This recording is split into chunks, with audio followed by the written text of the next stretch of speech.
If other life forms aren't like say carbon-based, you would have no idea what they would actually evolve into. Like if they were based off some other type of material.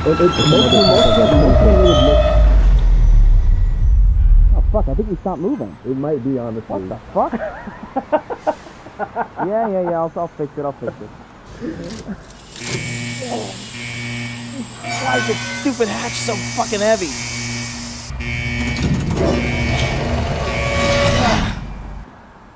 Huh. Looks like our treads are worn out. Well, that's a shame. Well, it's a good thing we're here in Long Island. Maybe we can stop by June's place and see if she wants to be on the podcast while we're stranded in Long Island. Hey, what's up? Oh, God. Hey, look, it's a little dead meme.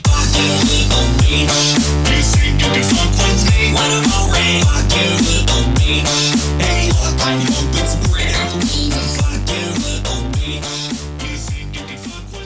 Hey, everybody. Wow, look at us. It's me, Chris Raygun, and we're here back with doing another episode of the Snark Tank podcast. And as always, I'm here with some black eye and Tom Sweeney. But we're also joined by a very special guest, someone who I'm sure, if you're fans of us, you probably doesn't need an introduction. Shoe0nhead is with us, finally, after like 20,000 requests. Hey! Hey, everybody. Thanks for having me on, guys. Yeah, applause. Yep. Yeah, we'll put the children cheering sound. Oh, okay. The stock iMovie like sound effect? Yeah. Nice.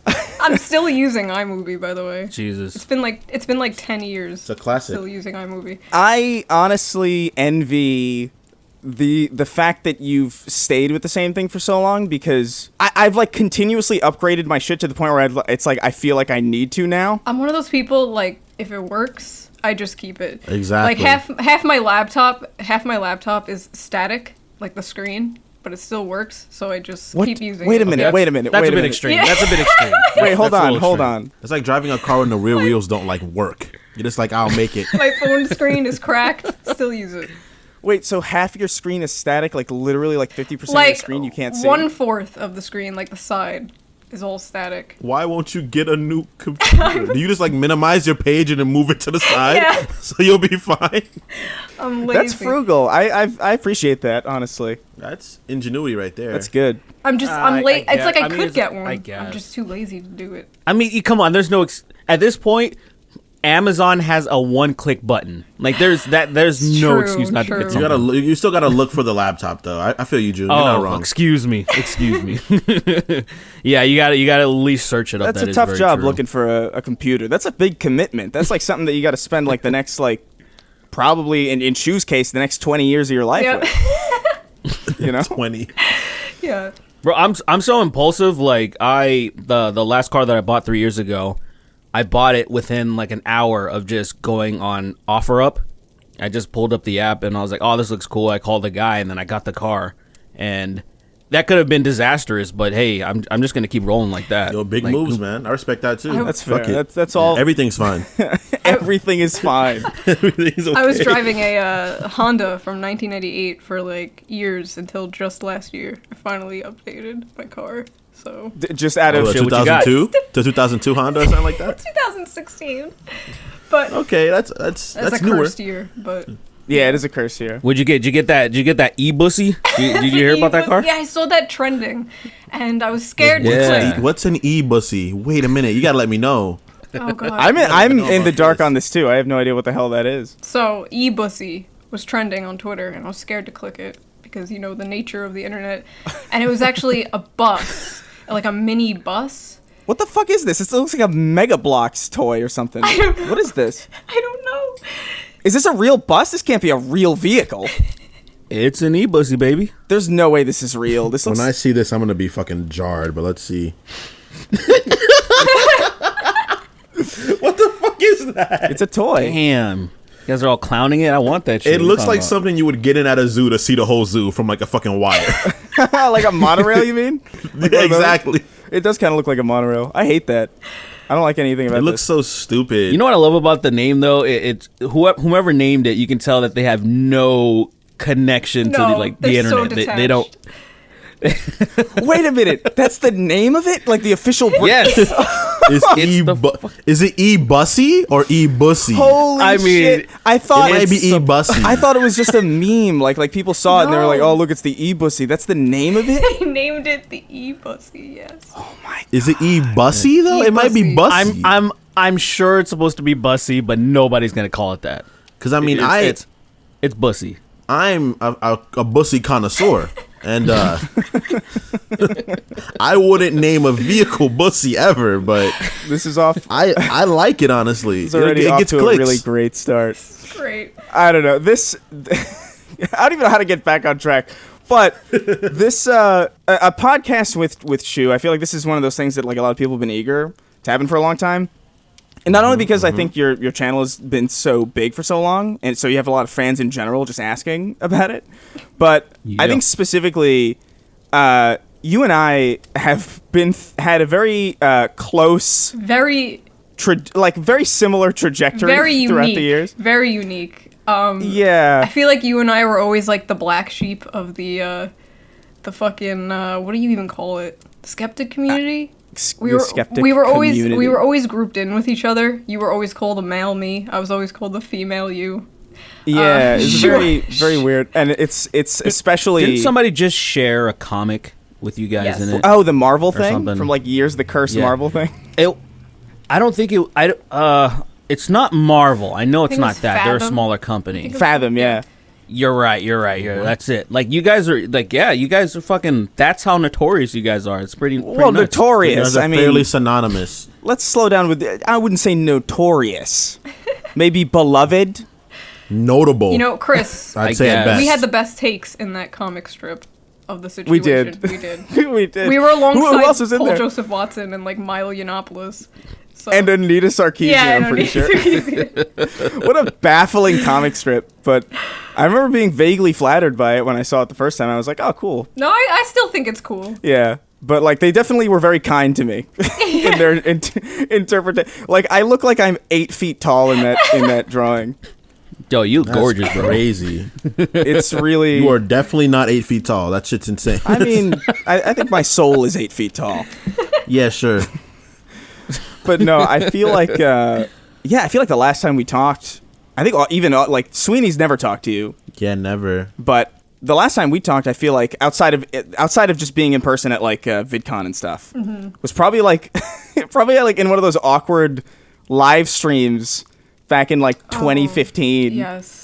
Where, like the charity live streams. I don't remember what the hell the nature was, but I remember that don't we know. we were on a few live streams. I remember there was like some 11 meme that I still fucking see. Yes. Okay. When To this day. when we all used to pile into live streams to make fun of Anita Sarkeesian's new videos, and it was like size 11 titties or something, and that was the meme. Oh, it was good. The 11 meme was good.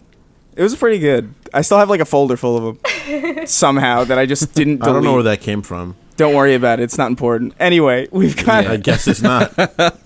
So we have a lot. I feel like we have a lot to go through, but the most recent thing Oh fuck! I know what it is. that I feel like people would be vaguely, at least somewhat interested in hearing about. If you don't follow us on Twitter, this is probably going to be like a complete blindside. Yeah, But we'll take you through it. Sargon, our pal, recently kind of he started a bit of a red scare Unironically. about you. Yes. And it somehow drifted over to me Yes. in my private messages have been a mess for no reason. I don't know what I did or what I said, but You're a commie fucking traitor. That's what. Commie That's what bitch. That's what you are. You're a communist. you know what it was? I found out what it was actually because I had it on an Instagram story. I said I was just like answering questions and somebody was like, "Are you a leftist?" And I said like, "I don't really know what that means anymore, but I think healthcare in the richest country should be guaranteed, and also I don't think people should have to work several jobs just to survive." And that is the thing that I guess instigated like that was the catalyst, man. You revealed yourself, man. You fucking The traitor. mask Goddamn. slipped. After all these years, Chris, with his Rise Against tattoo.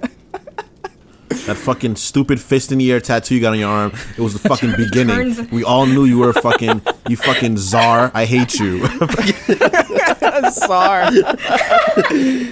Dude, like I had somebody message me and it was like the most baffling message that I've ever read, where somebody was like, I think I saw it. Where somebody was like, I know you used to joke about being liberal. Oh fuck yeah. Oh shit, you saw that. I was like, I actually went to sleep like when I got it. Like I read it and I went to bed for like 15 minutes. I had to nap. Your brain just shut off.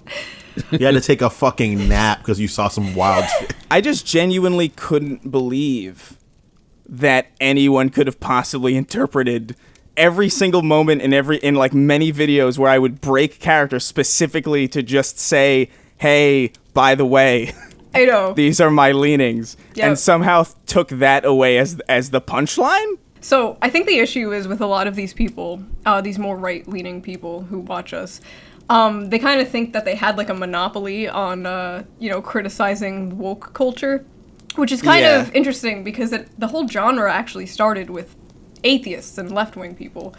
And then through the years, people like Paul Joseph Watson, people like, I'm not going to name other names, just started jumping in, and they were more right-leaning, so they started like putting their takes out there, and it all kind of got really messy. I know what you mean. Yeah, it's definitely like this weird kind of ownership over clowning on the SJWs or whatever the hell. So and it's like, it's just baffling to me because it's like, I feel vaguely insulted because either there's only two scenarios that are possible.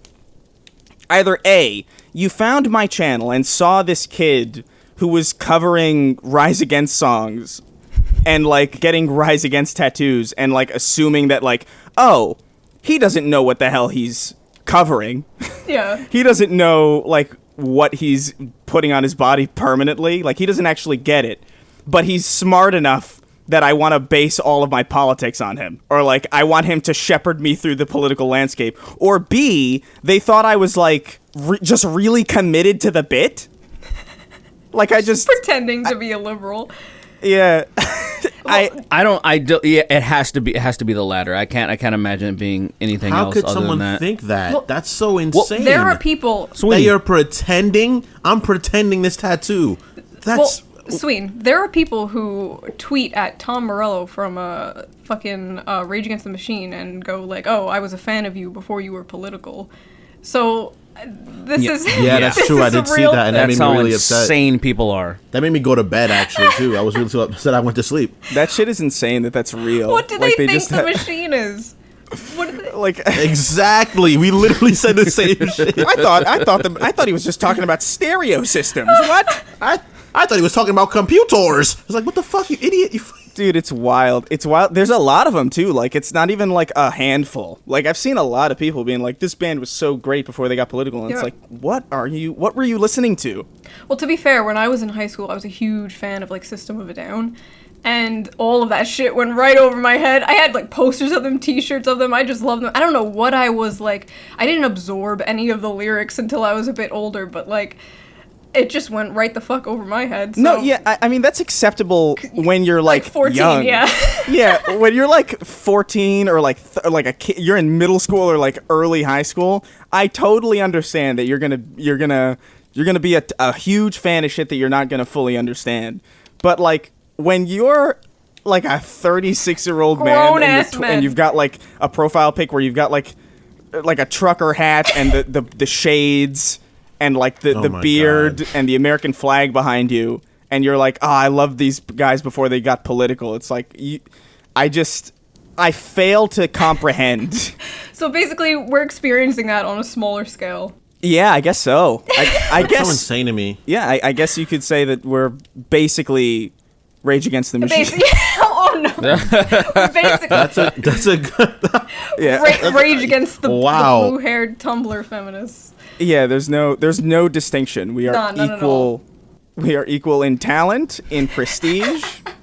Oh, absolutely. God. In impact, you guys are fantastic. Honestly, I mean, honestly, I mean, if we're being real here, Rage hasn't put out an album in a while, so honestly, maybe we have even more impact. Absolutely. Oh wow. Okay. This is all gonna be clipped. Wow. I mean, slow down. You have maybe Zach Del Roca can get that, but some of the other guys are doing shit like Tom, obviously. Was doing Yeah, no, I'm fucking audio around. slave. I know you're fucking around, but you still need Derek to watch. got You still need to mad. watch your Derek stats. Derek's baby, man. Don't fuck with rock music, man. Rock and metal. Derek will fucking stand up like, hey, that's not funny, all right? I'm a very, for some reason, like rock and like political messages really like, especially I got into punk a little bit later when I was 16 and stuff, because a lot of the music I thought it was terrible because I was listening to the wrong ones. And then a lot of my friends started showing me like much better bands, and I was like, this is amazing, and I get it, and I appreciate it, and it is unfortunate that it is lost on a lot of people, just like what happened. They, for some reason, they never connect the dots, and I think the biggest thing to mention, and it's always kind of like mean to say, but I think people really underestimate how stupid people are on average. Like it's sad to say, but. Like George Carlin has a bit about that. Like, think about the dumbest person you know, and then realize that most people are even like dumber than that, or something like along the lines. It's exactly, that's why people don't normally say it. But then you have examples of people watching Chris Reagan, and for some reason, like what was it? Just you were accused of being a part of the alt-right, and then you're accused of being a communist. How could that happen? 1 week. How could that happen? Dude, in the same week, I got like a deluge of messages about how alt-right I am and about how socialist communist I am. Whatever the hell that means. Yeah, kiddo. Yeah, kiddo. That shit is so insane to me. It's so, like, how can people just not pay attention to what they're watching to such a, it's like...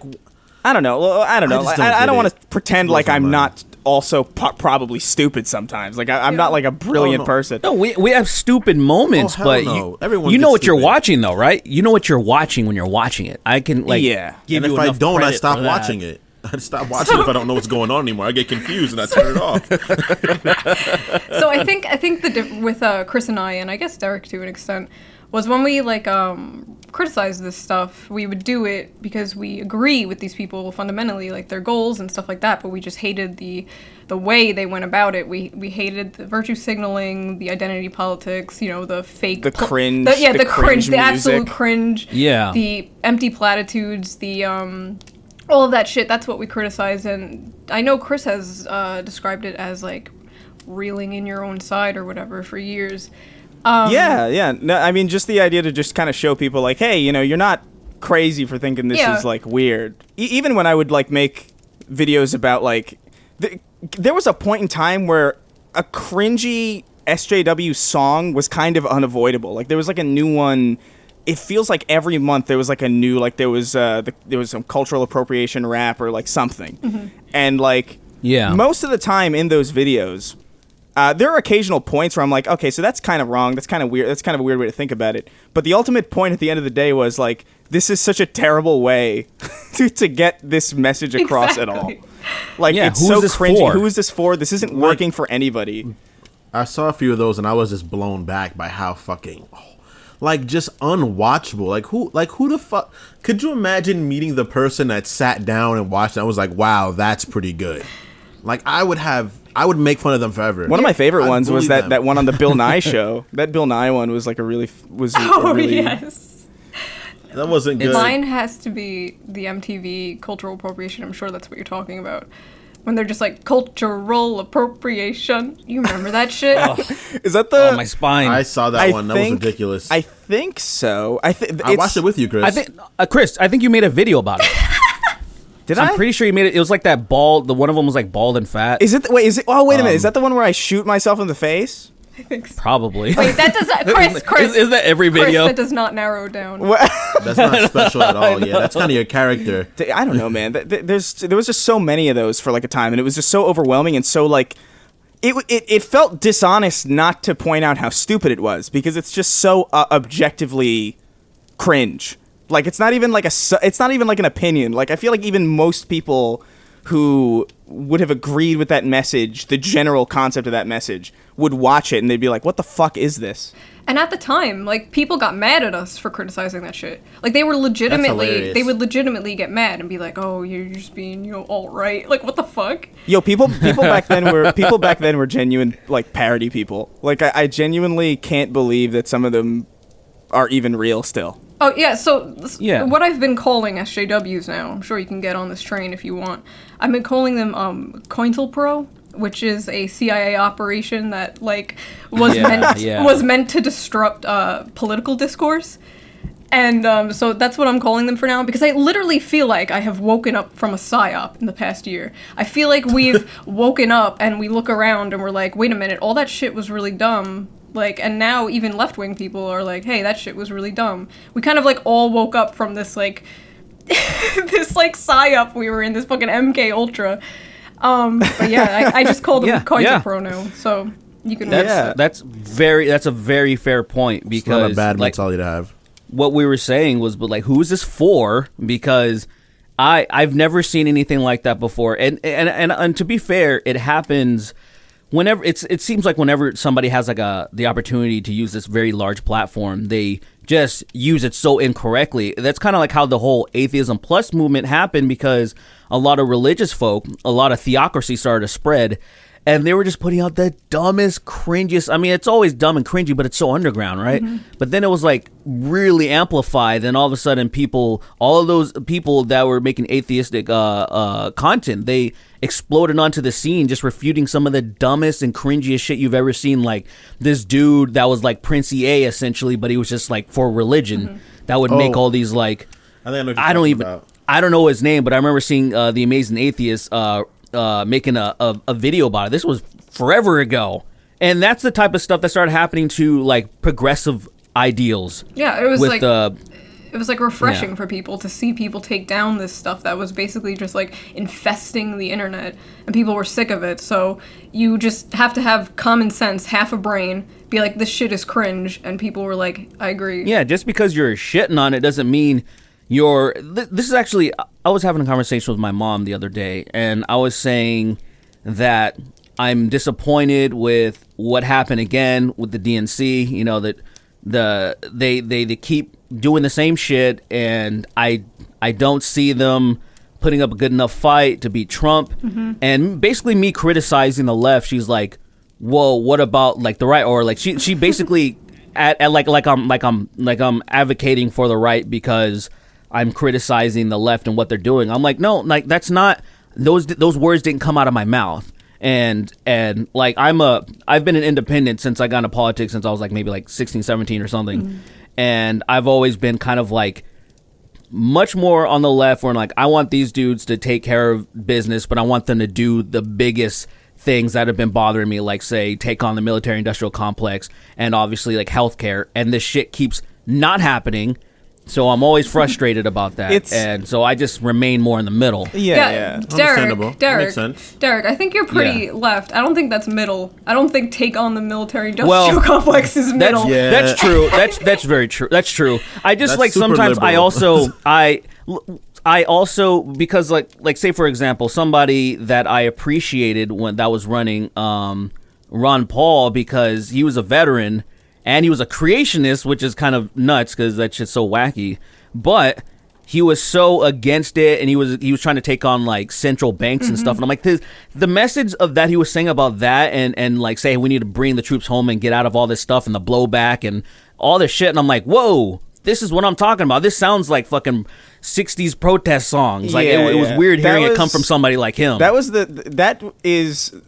the first and probably only Republican candidate that I was like, oh, I like this one. Like he had like a bunch of weird things too, where he was like, let's get back to gold, and it's like, oh, the gold standard. Yo, look, the gold standard wasn't half bad. We just didn't have enough of it. That's but like, that's it wasn't the half problem, bad. sweetie. In theory, on paper, you know, like on paper, if gold isn't half Kingston, bad, you know. If we went back to the gold standard and people just couldn't buy anything with their money, people wouldn't be hoarding gold. They would be hoarding weapons and food. Because society would collapse when everybody realized that they don't have gold. But you gotta trade in your stuff. You see, that's why people gotta get hip to it now. Oh my god, we gotta get gold. Well, I don't even. I don't even see no.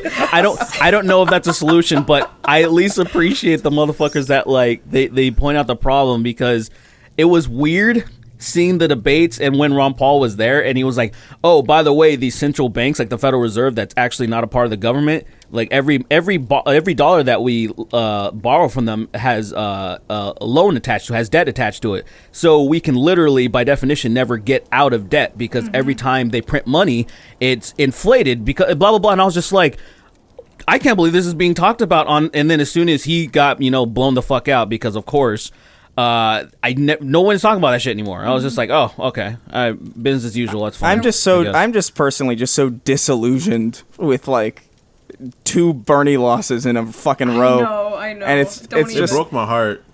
Yeah, it's really depressing. What's so sad is that he, out of, let's say, Bernie at the top, and then Yang, and then Tulsi, like they were, I would say 1, 2, 3 by popularity, in my opinion, I guess. Yeah. It's so frustrating to see that the people who rightfully deserve to be nominated just get screwed continuously, and you see people trying to create something. I remember back in the day there was the Justice Democrats. I talked to my bros, I was like, dude, what can be done to stop this corruption, man? Like, people are taking cogs out of the machine, but it's not gonna fucking do anything. I don't know.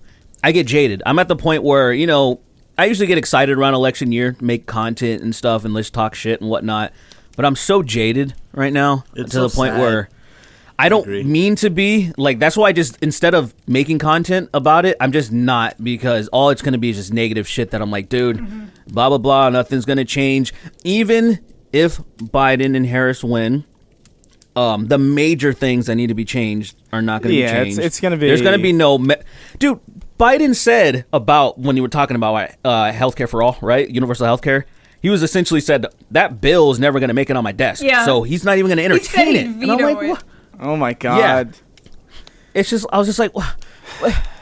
Okay, and then okay, I don't even know what to say to that. I'm just like that. He's literally not for what people want. The overwhelming majority of the party. It's gonna be It's gonna be a fun election. We get to choose between Republican and Republican light. Basically, is what we got. Hey, at least those debates are gonna be awesome. Yeah. Let's be real. That's gonna be some top tier shit, bro. That I will admit is probably gonna be pretty great. But it's gonna be like Mortal Kombat 11. It's gonna be just fucking fun watch. It's like, whoa. Hey, you dog face pony soldier, fucking orange and shit. I don't know. I just want Biden to call him the N-word. That'd be the best thing for me. Just blurt it out at him. He just lets it slip. Call him that. Dude, like, I'd vote for him. No. I'd vote for him immediately. That would be so fucking... I bet they would find some way to defend him, too. Biden has said that Obama was a very articulate and clean African American. That's right. No. That's right. Bro, he is. Yo, like, look at him. Yo, in that context, articulate that's pretty and bad, clean, bro. That's like, pretty look bad. at him. You shouldn't have said African American. You should have said man or person. Yes. But like, hey, oh my God. Didn't he just? But he's covering all the bases, guys. He's covering all the bases. He's one of the good ones. No one's gonna miss him up. He keeps stepping on his own feet because he said something about, like, people kept saying, like, what was he saying? Oh, the Latino community is very diverse and stuff, like, with their thoughts. Unlike the black community, and I was like, or he said, he didn't, I'm paraphrasing, but essentially he said that, and I was something like, very similar to that. He just constantly trips over himself, because I genuinely, and I don't know how hot of a take this is, but I genuinely feel like if he wins or if he loses, I have a feeling like in a year or two, we're going to hear about elder abuse in the Biden campaign. Like I'm so positive that that's true. There's going to be some kind of like WikiLeaks thing where it comes out that he's just like absolutely deteriorating and they all know it. But the funny thing, bro, he's got CTE. Sorry. You guys have seen the conspiracy that Biden is like this is coming back to the original topic, that Biden is some secret like communist, Antifa leader, socialist Trojan horse. Oh, did Sargon start that too? If he was a communist secret agent, then God fucking damn, they could have done better, bro. But he's a shell of a human. So what did the crime bill? How did that help that side? Biden is exactly. The right thinks Biden is being controlled by like the radical left because they desperately wanted to run against Bernie. Bernie didn't win, and then they had to like white out all of the things on their little election plan where it all said attack Bernie on this, so they have to erase it and put Biden. So all of their attacks are basically towards Bernie. And it doesn't work towards Biden. They're calling Biden like a radical socialist and all that, but Biden is being controlled by like big money, corporations, the health insurance industry and stuff like that. Not the far left. And it's it's so funny to see. What if Joe Biden is literally a Trojan horse? He's just a hollow person, and there's a bunch of people, literally a bunch of tiny people inside him, like Men in Black. I was thinking more like Oogie Boogie from like a bunch of bugs. Could you imagine it unravels on stage and just a whole bunch of bugs just come out? I would be impressed that fucking bugs made it that far. I want him to just, in the middle of his debates, just walk from behind his fucking podium and just scream real loud and pass out. And then that's the end of Joe Biden. He dies on stage and that's it. There's just no more. You know what's funny? Before he picked Kamala to be his VP, I remember I tweeted something like, "Oh, I had a dream because I had this nightmare that Biden won the presidency and then he immediately died, and then Kamala Harris took off a mask and it was just Hillary underneath it." Chris, don't curse us like this. That would be if Hillary Clinton became president, that'd be the first time I'd consider leaving America in my life. Jesus That'd be the first time I would consider it. I'd probably go to Canada, even though I'm afraid of Canada. I'm afraid of that place. Wait, what? Wait. I'm actually. You're afraid of Canada? What? Yeah, I'm afraid of Canada. What does that mean? Why? It's just so unbelievably cold, and then there's like giant fucking like horse deers, and it's just like snow. Sweeney, so much do you snow. mean moose? Do you mean geese? Yeah. Okay, yes. horse That's deers. exactly what he means. Horse deers. They're giant horse ass. They're built like horses, but they got horns like deers. They're fucking horse deer, all right? It doesn't get that much. How much colder is it in Canada? I feel like I've seen some much colder. Chris, you walk outside and your skin like immediately freezes. Nah, New York is plenty cold. I went to Canada. The week I turned 18, which was April. It was April or May. And I got there and I went there in spring clothes and I came back and I was very, very sick. I got drunk as fuck, but like it's different. It's a whole different animal cold up there. I guess. It's been a while. Just from where New York ends, it's a different beast. Yeah, the only time I've been to Canada once, and I went to the Niagara Falls because of course that's what you do. And I just remember it being thoroughly underwhelming. Oh, it's a tourist trap. Yeah, of course. Yeah. Like where do you, nobody goes. How much further can you go into Canada, really? Like, you can go to Toronto, you can go to Vancouver, I guess, but, like, eventually it just becomes fucking Pluto. I'm such a little brat. Like, I go to these like places where there's just this huge like world wonders. Like, I went to Niagara Falls. I went to the Redwoods. I'm sure you've been there, Chris. Have you been there? Like the Redwoods? I've been to Redwoods. Wait, where are the Redwoods? It's like I've driven through them, I think. Northern California. These huge fucking 1,000-year-old trees. I drove through them on the way when I was moving to LA. And I look at like my parents and we all took my family, we all took a trip up there, and I look at them and I'm like bored in like a few minutes. I'm just like, oh, I could fucking Google this shit. All right. Yeah, no, I'm so totally bad. I'm totally with you. Like I've been invited on several hikes, and my immediate assumption is I could just fly a drone up there, and see, like, I could see what I'm going to see. Like, I don't need to. Oh my god, you're such a what? You're such a you're such an ill. We're disgusting. What's the problem? I don't see value in hiking. I don't see value in expending effort to just walk to a place to see a thing and then walk down a fucking treacherous mountain. I don't need that shit. I understand, but it's because your eyes suck, climb, bro. That's why. My eyes are the worst thing on the planet, actually. But like, it's part of it is the journey, Like, part of it is like, the destination isn't the final. What's the journey? I'm gonna get bit by something, and then I'm going to be thirsty. That's the journey. That's not like a great journey. You're like, oh, I made it this far. I did this. Whoa, look at it. I climbed all the way up here.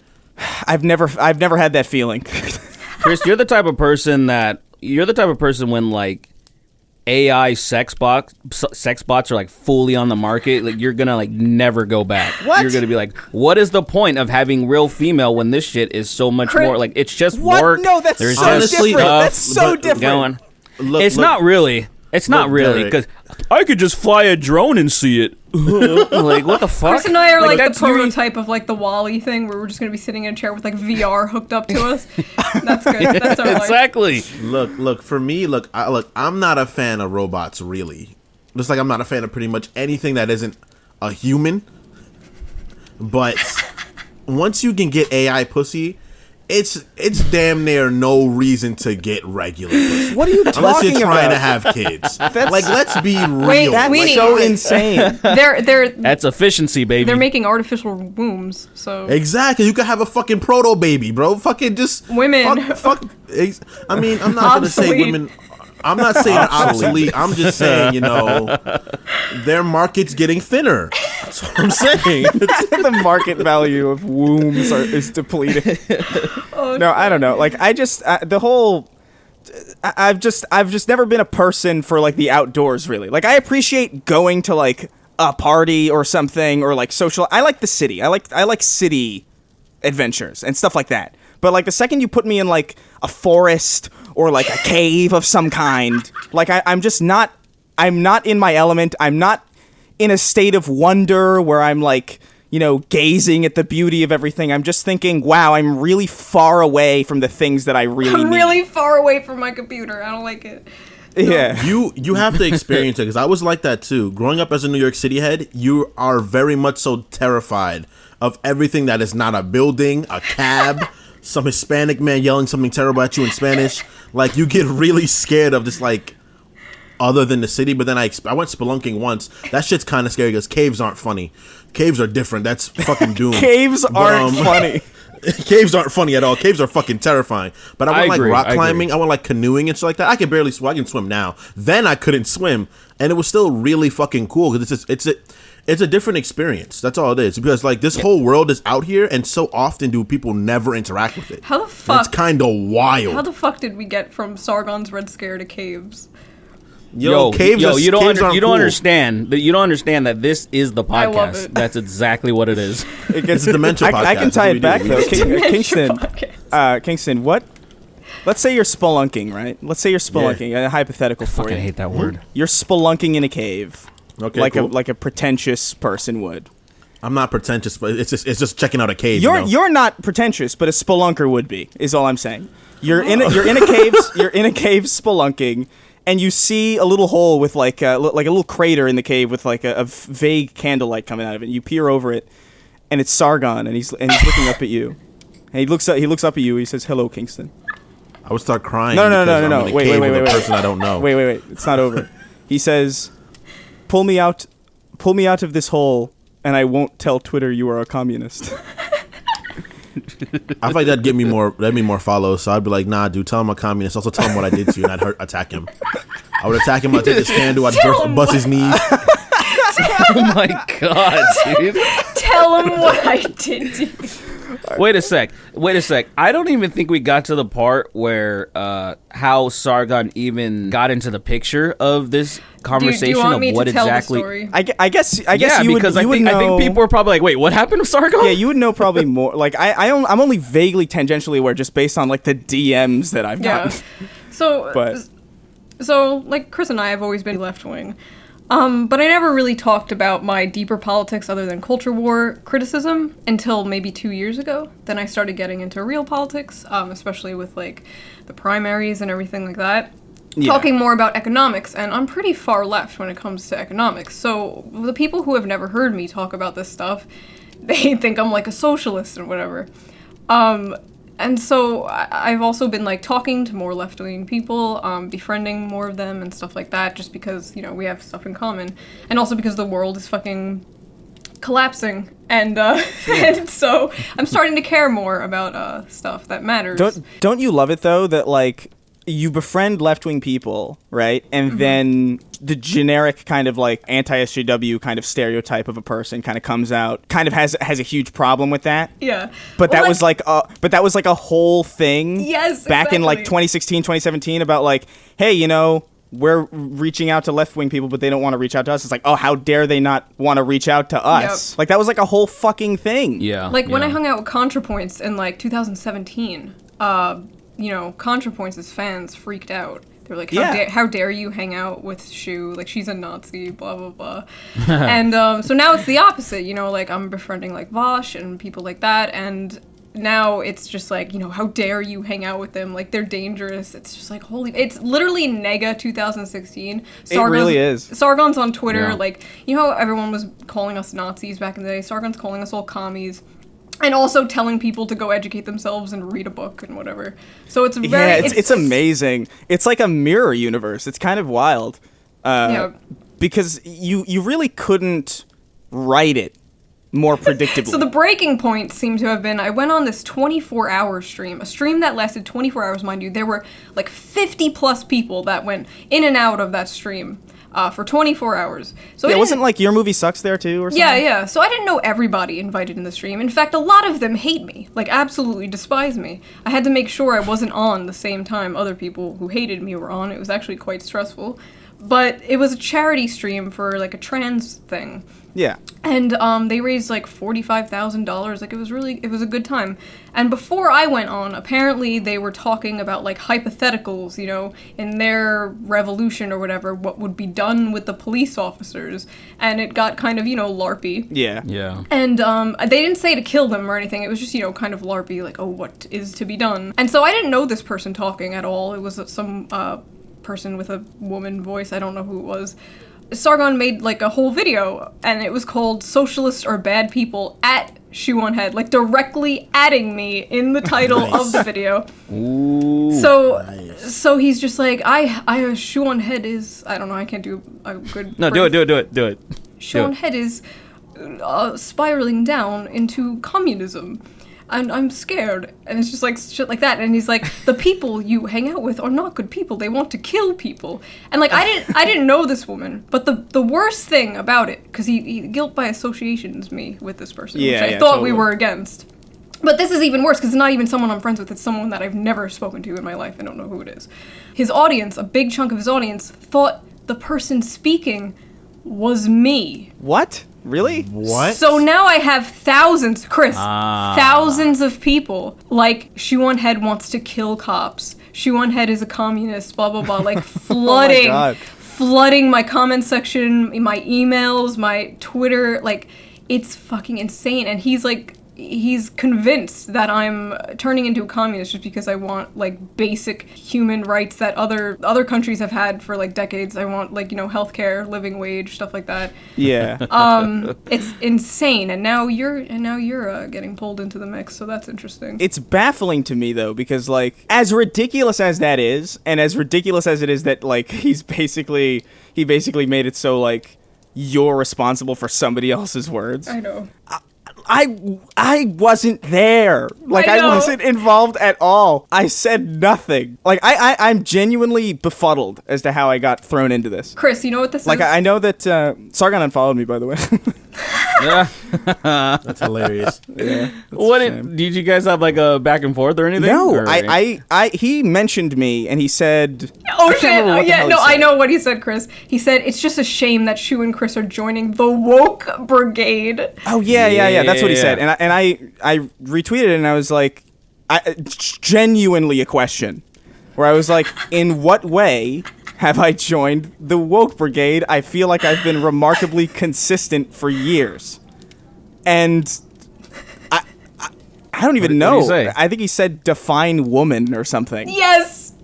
What? Sargon's line, whether you're woke or not, is if you respect trans women. That's it. It's really weird. Oh my god. It's a very... Wait a minute. Time out. Yeah. Time out. It's very weird. Does that make you woke? Apparently. Respecting trans women makes you woke. So check this out. There's a right talking point, right, of that. It was really documented well when Blair White and Candace Owens had that argument on Dave Rubin's show, when Candace started adopting all the right-leaning talking points, all those the stereotypes. She was like, "Oh, first of all, I need to call you a he," kind of a thing, just being completely disrespectful, and not understanding that when you respect somebody, you will call them, you address them by what they want. Yeah, that's why people that's why I have the help nicknames, like nickname or doctor or something like that. Preference, anything like that. If you respect them, you will use the titles that they want. And she didn't understand that. And fucking Sargon, I guess, he said, what is it, liberalist? But okay.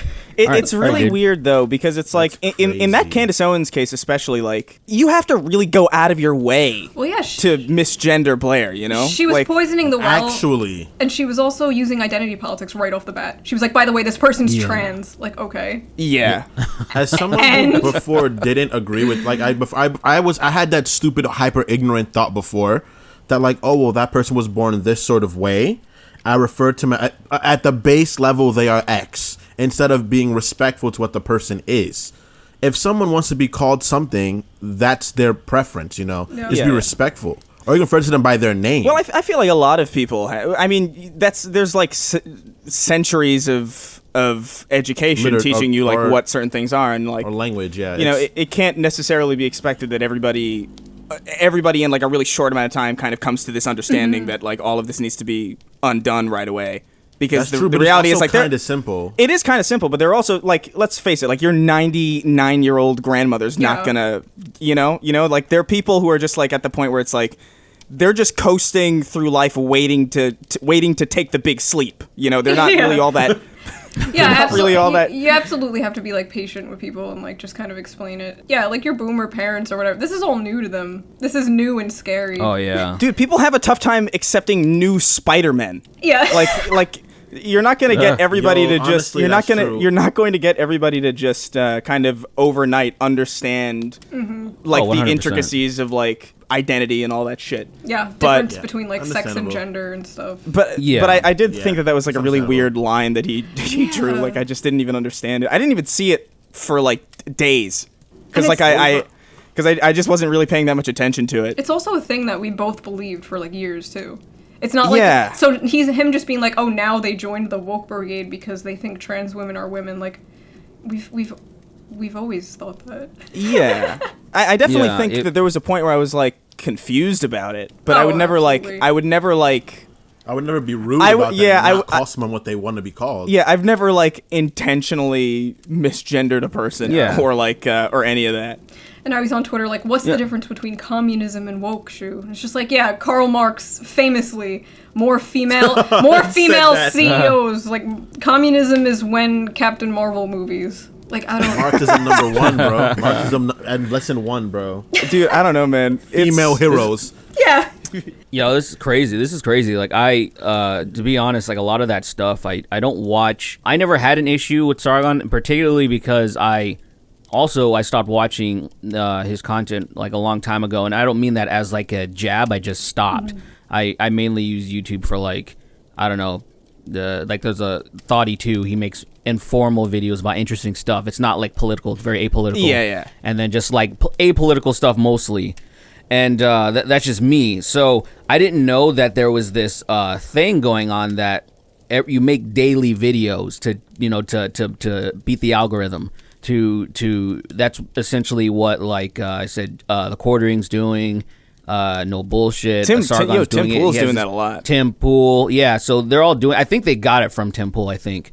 So I'm not surprised that probably, I don't know if Sargon does it himself or if he has a team of people and it's like, oh, here's an idea.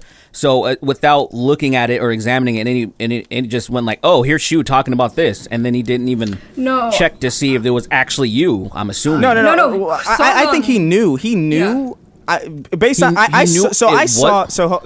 I interpreted it, because I did watch a little bit of that video. It's not that he thought that the person talking was Shoe. It was that he was very vague about it. I don't even necessarily think it was like intentional. No, it wasn't. But, like, his audience is just that they went with it. He didn't specify who was talking, and he didn't give any important information. So his audience was under the impression. See, I think he's genuinely concerned. Like, Sargon has a genuine concern that I am being turned into a communist and groomed by my friends. And this isn't the first time he said this either. He did this months ago. He was like, oh, Vosh is grooming you.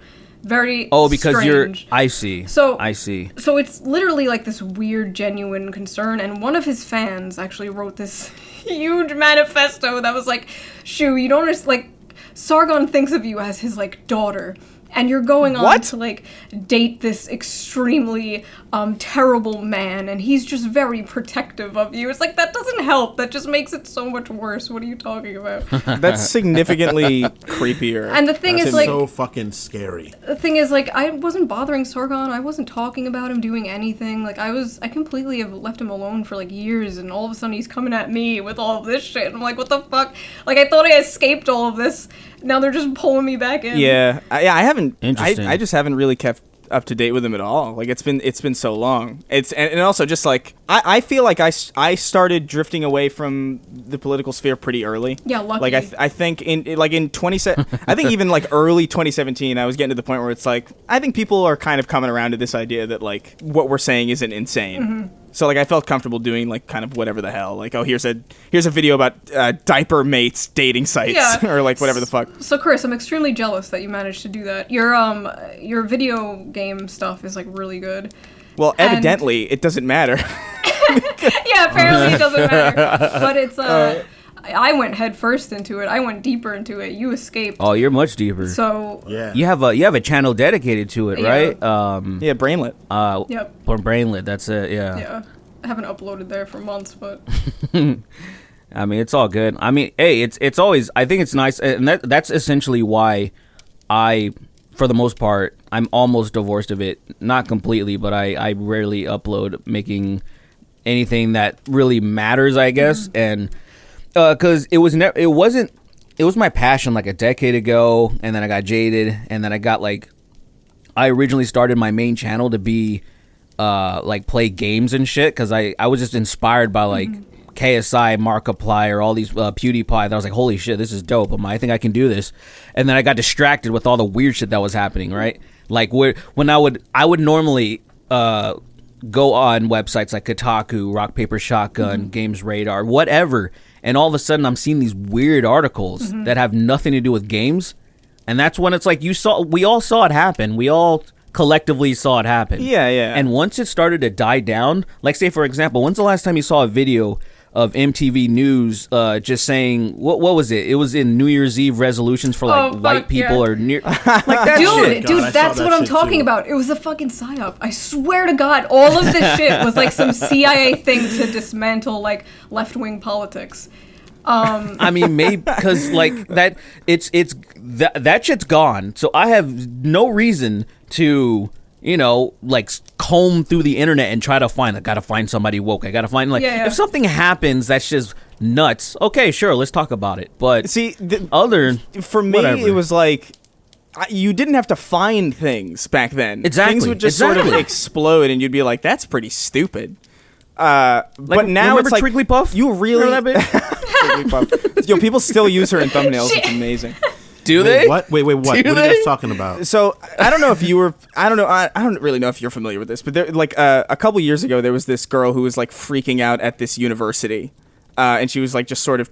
What was she chanting? I can't even remember. It's been so long. Keep your hate speech off this campus. Oh yeah, that's right. Yeah, and it was just this. It's just this.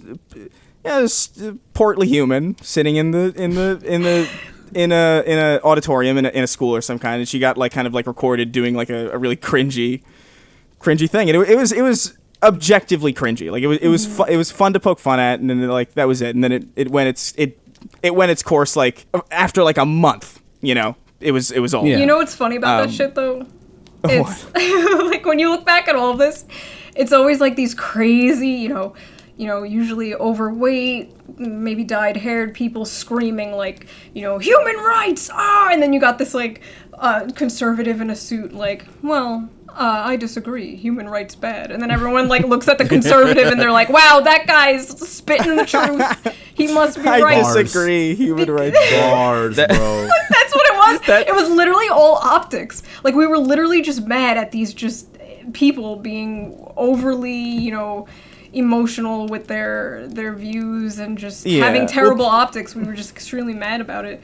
Well, people were mad. I always just thought it was fun. Oh, like, me too. There were definitely people that I was infuriated with. I think people like Kat Black and Francesca Ramsey really did infuriate me. Like genuinely, like to my very core. Francesca less so, but Kat still to this day, like I can't. Mm-hmm. But well, that's like me with like Steve Shives still, and like the Steve Shives and Dusty. Like I can't. Fuck, yeah. I just. Oh, I love Dusty. Like he's such a piece of shit, but I don't know. There's something something about him. He's like the last gatekeeper of the left now. Everybody doesn't care anymore. We're like slowly spiraling into literal fascism, and like Dusty's over here like, yeah, Chris Raygun and Shoe0nhead, they can't be part of the left. He's what the fuck are you talking about? Dusty Smith is like a Keemstar that no one listens to. Oh no. God, that's so mean. I mean, it is mean, but he really is. Like, he has this like ridiculous past that's just full of insane shit, and then he like berates people for not being pure enough. Yeah, he does like, this whole like born again Christian thing where he's like, you're not free of your sins, blah blah blah. Oh fuck yeah. He is a Puritan for the left for sure. Yeah, it's just wild. I'll be honest. I still watch. I still he has a podcast and I listen to it. That's fine. It's not against the law. It's like, is it good? It's I'm gonna tell you, because he's not wrong on a lot of shit that he says, but he's also, like you said, like when he's talking about police reform, I'm like, yeah, bro, right on. But then he's like, you need to distance yourself from anyone that's a cop, like your family. You need to just cut ties. And I was like, oh, see, you lost a lot of people. Yeah, you can't. You know, like, remember when Killer Mike was giving his speech after the George Floyd thing happened, and he the first thing he opens up with, he's like, my dad's a cop. Like, Dusty would be like, well, fuck him. You can't talk to your pappy anymore. Kill your father. Kill your parents. Your fathers have gunned down innocent people in the streets, and you love him still? Do you still care? Well, that scenario would be a bit. It's just him attaching that to everyone's parent who's a cop, and it's that's not everyone. Yeah, there are definitely some people like that still kind of. I mean, Dusty's more of a meme at this point. He's not. He doesn't really. He is. I'm gonna be honest. Maybe it's also because it's his accent. Like, it's fun. There isn't enough people that are in like the political sphere of YouTube that have this thick like Southern accent, and it's just delightful because he just, well, we're gonna talk about politics right here, and I'm like, what the fuck is this? I find it absolutely grating, but that's just me. That's our elite New York shit, Chris. Honestly, probably, yeah. Yeah, you guys are so fucking superior with your cars and your coffee and shit. I hate that shit. I fucking hate that oversold fucking New York accent, my guy. Hey. I hate it. When I was a kid, I genuinely talking over here. Yo, I grew up in the hood. I never heard that shit. I never heard it. I definitely did hear it, but like, you guys didn't go to like fucking Staten Island and shit. Nobody goes to Staten Island. Oh, I'm Long Island. I got like the deep. Long Islanders do talk like that. That's very What's true. What's worse, Long Island or Staten Island for the Staten Island? Staten. Okay. That's not even. Staten. That's not even a contest. Staten Island is like the island that everybody consistently ignores. Staten Island is the New Jersey of New York, which is already New Jersey. It really is. It really, like, nobody talks about it. I feel like only East Coasters will know how bad of a burn that was. Staten Island is like where you go when you have to get out of the rest of the city. You have to. Like, oh, there's a murder charge for me. I gotta go to Staten Island because they won't look for me here. Staten Island is the place they look. Staten Island is where they look for bodies. They look for bodies in Staten Island. No, I'm not even kidding. Staten Island is the place where the mob would dump bodies. Like, that is literally where they would do it in Staten Island. Oh my god. But Shoe, do you have any ties to the mob? Damn, that's a blunt question right there. That's a big one. Next question. Speaking of questions, I'm sure we have a ton, don't we? Oh yeah, we could start going into them. Oh wait! Before we do, I just want to add one more thing. Maybe we can hold on. Oh please. Sure. We should push it in there somewhere. So Chris, what we're witnessing is basically a bunch of people, like right-wing people who were fans of us, who expected us to be the type that goes, "Hey guys, I'm left-wing, but I agree with everything you say, and also I'm gonna vote Trump." They expected that to be us, and it's not us, and now they're mad. That's it. Yeah, it really is wild. I think because like there's this tweet of mine from like a long time ago where I'm like, this is before like the election was even, I think before either candidate was even nominated, but it was looking like these would be the two people. But where they were like, "Oh, gun to your head, who would it be, Hillary or Trump?" And I said, "If you're forcing me to vote, I guess Trump out of sheer curiosity." Yeah, because like at the time he was just a meme. Like nobody thought he was gonna win. Dude, he was on Saturday Night Live. Yeah, nobody took it seriously. I still can't believe it. We should have taken it seriously. And at the time, like to me, my main concern was that Hillary seemed very, very like gung-ho about starting some kind of conflict. Yes. And Trump was like kind of like a 50-50 where you just didn't know what was going to happen. Mm-hmm. And to me it was like, oh yeah, well, if I was forced to vote, I suppose that I would choose the 50% chance that we might not have a war over like the 100% certain chance that we would. Like that was kind of my thinking at the time. Mm-hmm. Obviously, you know, a lot has changed. Of course, 100%. I had the same thing happen to me, especially people they wanted desperately the amount of emails that I got. They wanted me to be like the face of the Black conservative movement, but I just. Really? Yeah, the amount of like, so at the very beginning, I was happy to talk to anybody that was like on the right. Like, say, I had a conversation with Steven Crowder. I had a conversation with Paul Joseph Watson because, of course, I wanted to see what the fuck's going on with InfoWars. Every crime is violence, Crowder. Oh yeah, Jesus Christ, fucking. But yeah, but I never. After it was like, hey, speak here, do this, join this network, and I'm like, nah, it's not me. And people saw this vacuum, like I think that's why Candace Owens saw it, and then some other people that I've been following, like these fitness dudes, the Hodge twins. I've been following them since 2014, and now they have now they have a channel called the Conservative Twins, and it's already like over 1 million. Like there was a vacuum, and people were they wanted that, and I was like, that's not me, sorry guys. And people got so angry at me, just like you were saying, Chris, about the gun to your head, because I said the same thing about gun to my head. I'd probably vote for Trump. Particularly because he seems so angry at Obama continuing the wars, and I'm like, okay, I can fuck with that.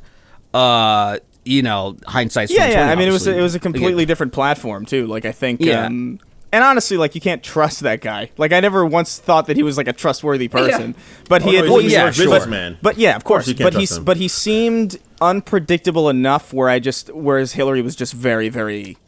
Like, I am still really confident that we would have definitely been in some kind of conflict by now. She was the corporate candidate. She was like, you know, the talking head. Nobody liked that. 100%. Trump was like the outsider. And also he sometimes would hit Hillary from the left, which was like mind-blowing to me. Yeah.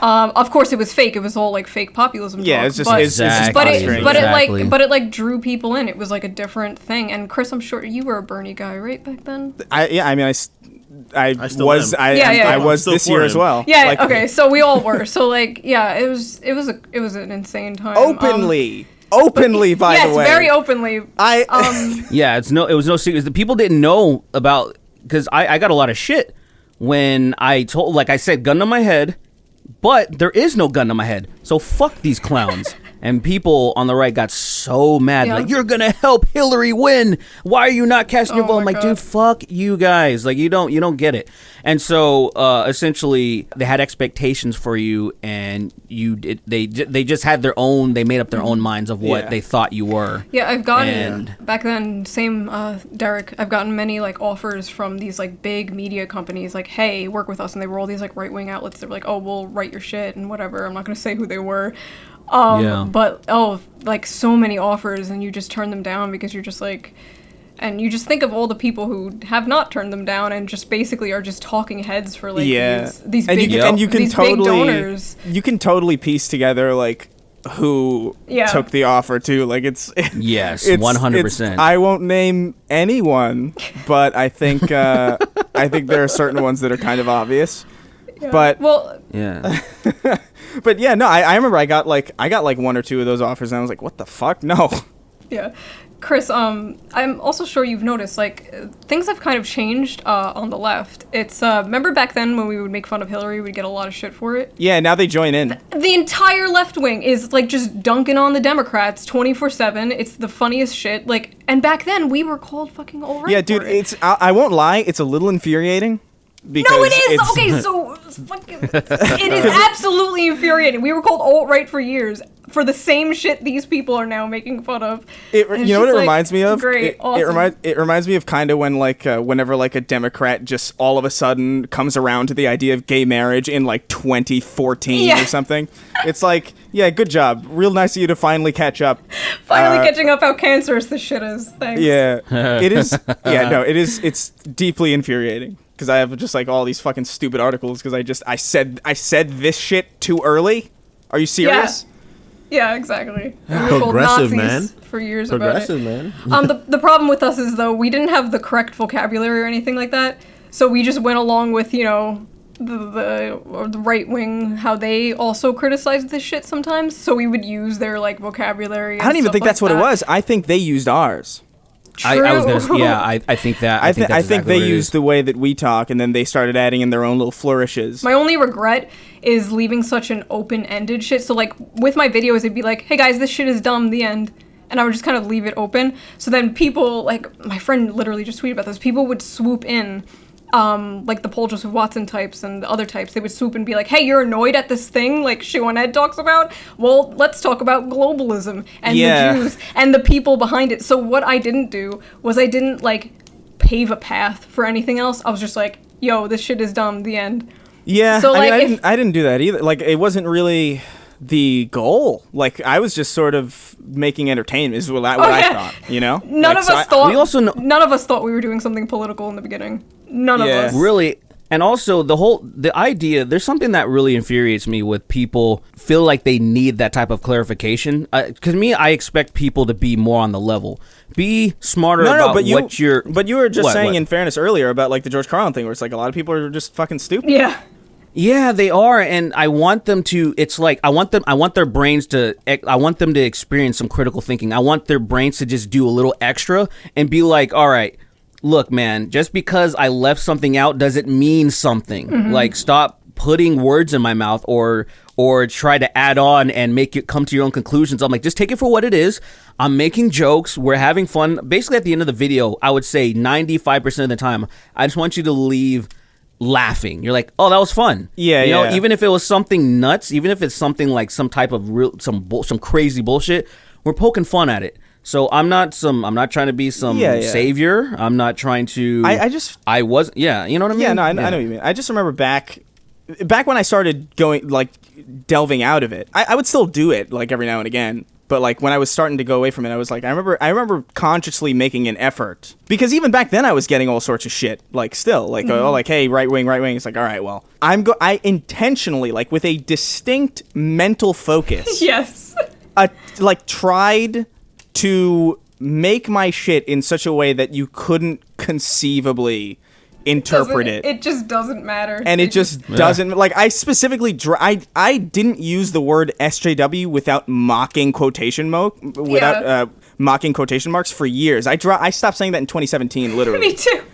Because I thought it was just, like, overused and kind of cringe. So I stopped using that term.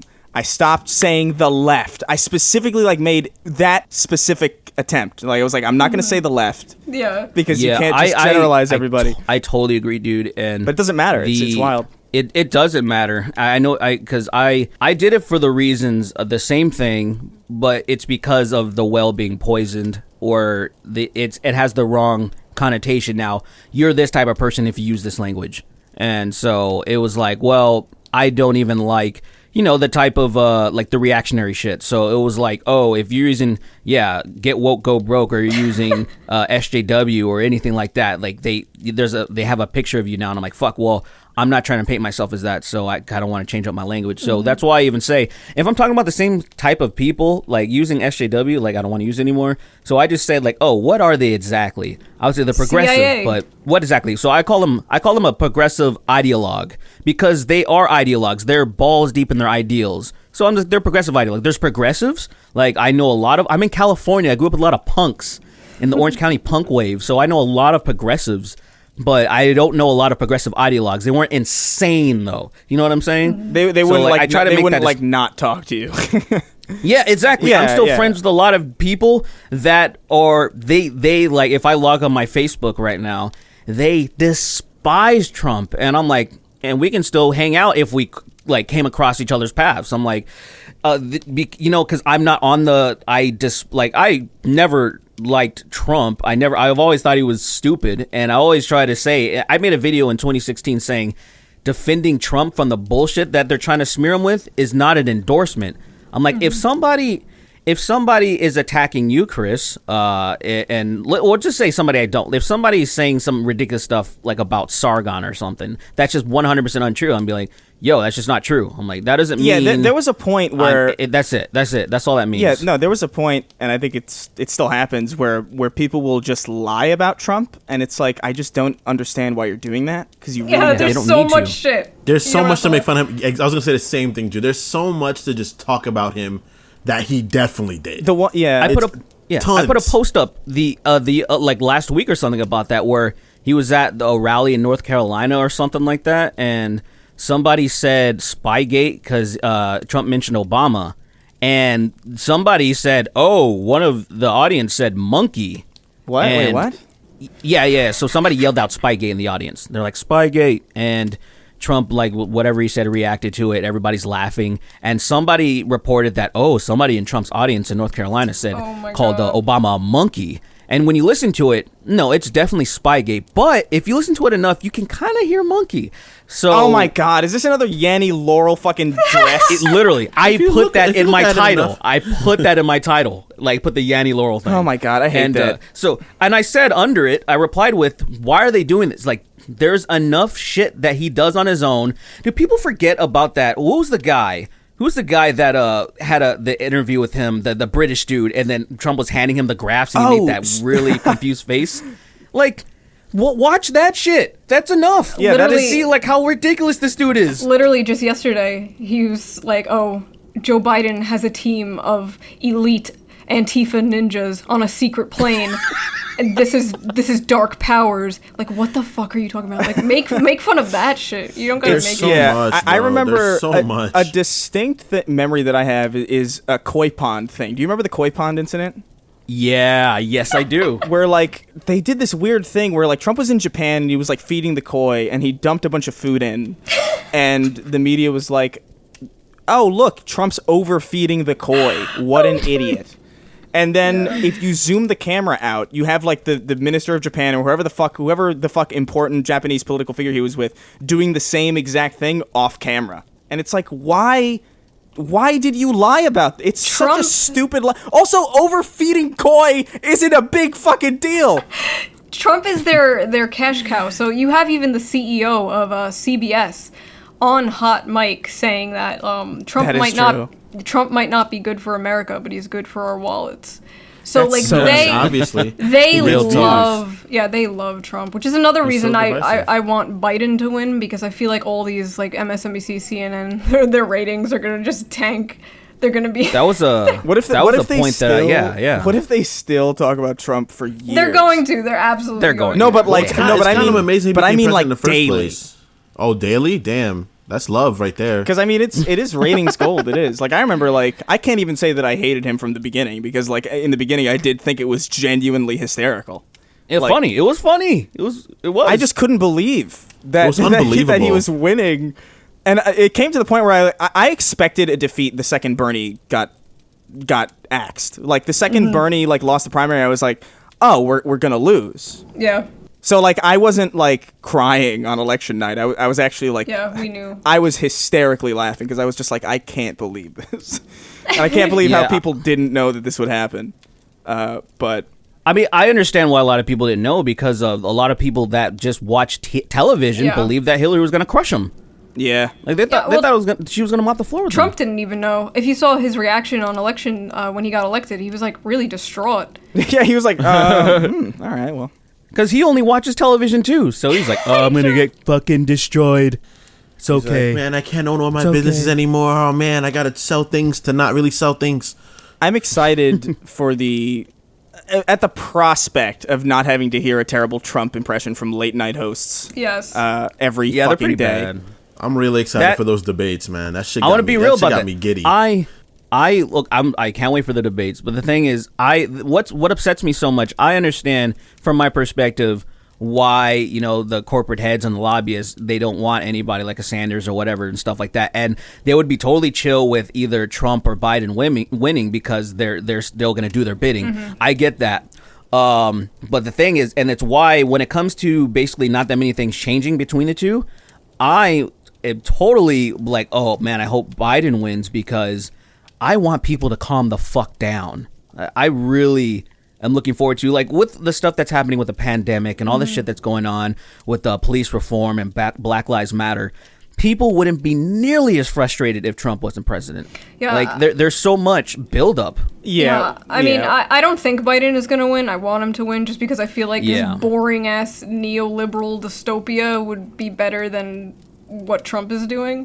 But I don't think he's going to win. I think Trump is going to win I don't again. either. It sucks. I was like, I really don't think so either. I was like 4 more years. Honestly, I'm like, dude. Honestly, the thing that really has it nailed in my head that he's going to lose is just what the CBS people were saying or the NBC people were saying. It was like, he's so good for ratings that I genuinely don't think it's possible for him to lose. Like, I feel like there's enough interests involved in keeping him in just for that money. I feel like choosing Harris is definitely a really good move for Biden. I feel like that was definitely like a good everybody switch hates her. up. Everybody hates her, but a lot of people love her at the same time. But see, that's a bad move. It's a bad move for people who genuinely are excited about voting and think that, like, so people that are like on the left and they're very desperate. They're like, man, we got to get somebody in that can do something pretty well. And it's like, oh, let's get Kamala Harris that. Oh, look at her track record. Ooh. Oh, she's been saying some stuff recently that sounds progressive. Oh, she has her pronouns in her bio. I don't think anybody's buying it, you know? Choosing the cop at a time like this. Like, that was read the room. The cop who has admitted to, like, doing fuck shit when she was an attorney. She's done so much fucked up stuff. Like, dude, so much, man. I still have that video of Tulsi dragging her, like, saved on my computer, and I watch it every now and again because it's such a cathartic video. But that's great. Harris was not. It's not exciting. I feel like even Yang would have been a better choice. I feel like Yang would have gotten more people excited. The dream team. He would have been infinitely better. The dream team right now, especially during a pandemic, would be Bernie and Yang. Without a doubt. Yeah. That would have been like a power team. That would have been like a super That move. would have been I think I would have been confident that they could have beaten Trump. They could have lost. They could have definitely lost though, because they could have just got fucked over by like the world. Here's the thing though. Here's my argument. My argument, even initially when Bernie was in the primary this year, was like, listen, you already tried this Biden thing 4 years ago. I know. The incumbent typically wins in elections. That's like a typical thing that people know. Like, that is just a relatively common occurrence. It's hard to beat the incumbent. So why, if you have a pretty high chance of losing anyway, why would you not just try a new strategy as opposed to doing the same exact thing that lost 4 years prior? I just don't understand the risk that would be associated with that. Chris, your pockets aren't lined with big business. I guess that's also very true. I know. They would assassinate Bernie before he ever came close to I'm sure. They wouldn't let him live. They're gonna JFK the fuck out of him. Exactly. He was like, free healthcare. It's on the blam, head fucking open. Oh no. Like a fucking can, Bernie, bro. we need you to take a trip to Dallas. You know, we need you to go to Dallas and we need you to fucking ignore those grassy knolls over there.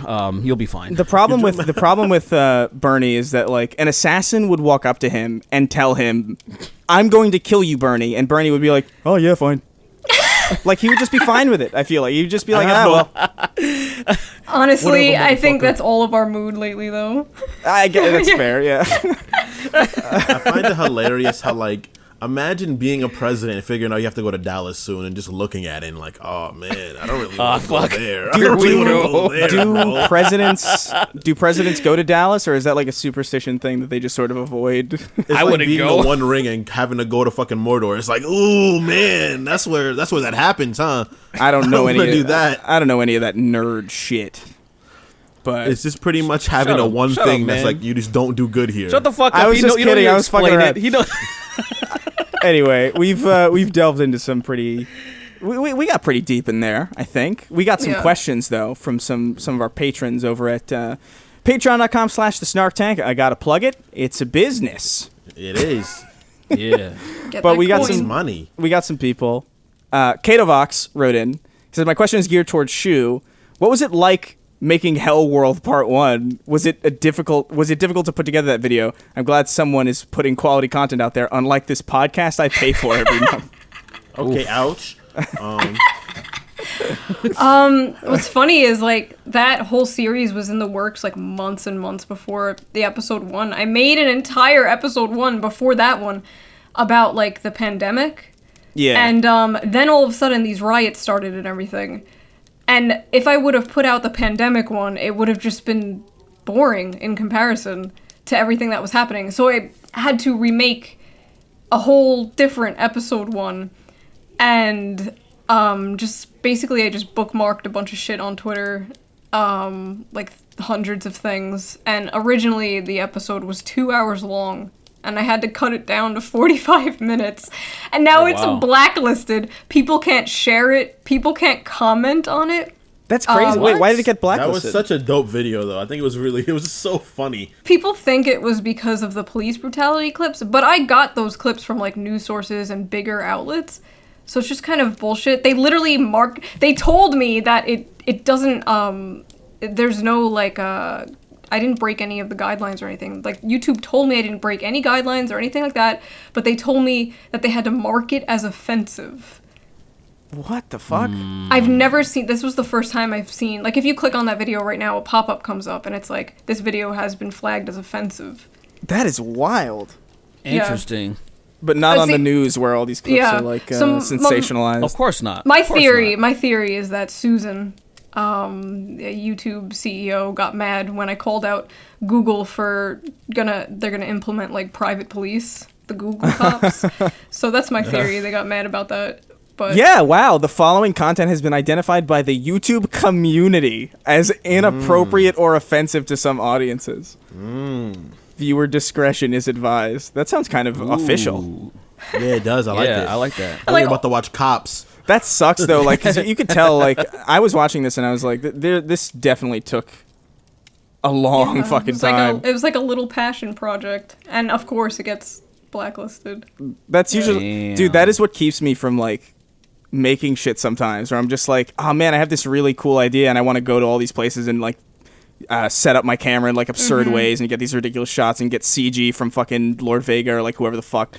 And then I think, like, oh man, it's just gonna get, like, it's going to get flagged, probably. I know. So then you just make a podcast instead. Basically the 100. It played with its penis, wrote in, of course. Fucking psychos. Of course. Shue, I thoroughly enjoyed your Brainlet channel, and I'm wondering, are you going to keep it going since Bernie went bust? It would be nice to see you keep trashing the circus that is our government. Yes, I want to keep it going. It's just that, like, since he dropped out, it's kind of like when you're a sports guy and your team isn't even playing anymore. It's just like, what's the point of keeping up with it? Like, what do you do now? What's left? What are you rooting for? But I still want to do something with it. I just kind of lost hope with electoral politics in general, but I'm definitely... Understandable. Club. It was just a hobby channel. Like, I wasn't planning on it getting big or anything like that. It was just like, I need to vent. I'm one of those people, like, if I'm interested in something, I need to just, like, info dump. And that was just like my info dump channel. So. Oh my god, I'm the exact opposite. I feel like the second something bothers me, like I retreat into my room and I talk to myself a bunch. And I just like, because I feel like if I make a video like right in the heat of the moment, I'm gonna say something stupid or wrong, and then I'm gonna look like a dumbass. That's what the people demand. That's what they want, bro. I guess Yeah, so. they want more glasses off, man. They want fucking that raw shit. Raw. Yeah, they want it raw, baby. You're fucking. You need help. You know what it is. Hey, I'm going to my doctor. I got to see a urologist about my pee-pee anyway, so what up? Damn, bro. That's a scary time, man. It is, but sometimes you got to get some checkups and shit, you know? All right. Chris would be a twink if he cared about hygiene. I don't know what that means. Ouch. Like, I don't care about I care about hygiene.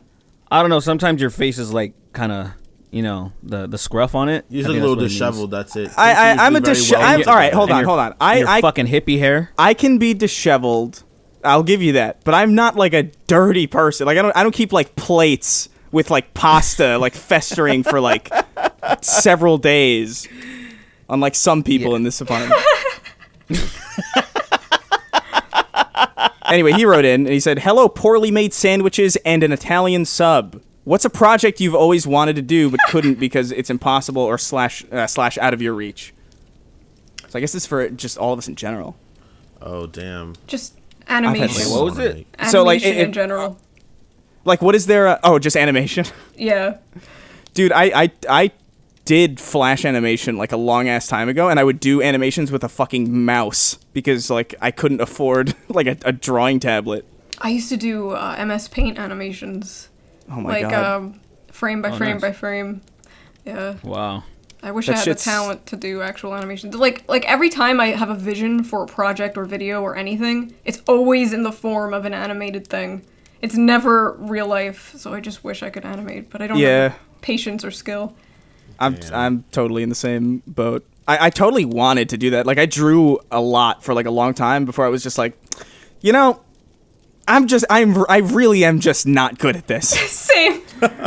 Like I really should just so stop. brutal. Well, I mean, you just gotta wake up. So you know? eventually, you know, like that happened to me. I wanted to be a rapper for fucking years. Like actually, I'd love to be a rapper or like some sort of like musician? comedian. Yeah.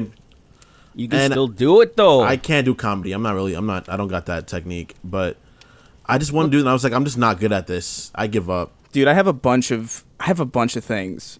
Like, there's so many projects that I had planned before this pandemic that, like, got totally fucked. I was gonna, like, fly all over the place. I was gonna, like, interview people. It was gonna be so much fun. And then it fucked off.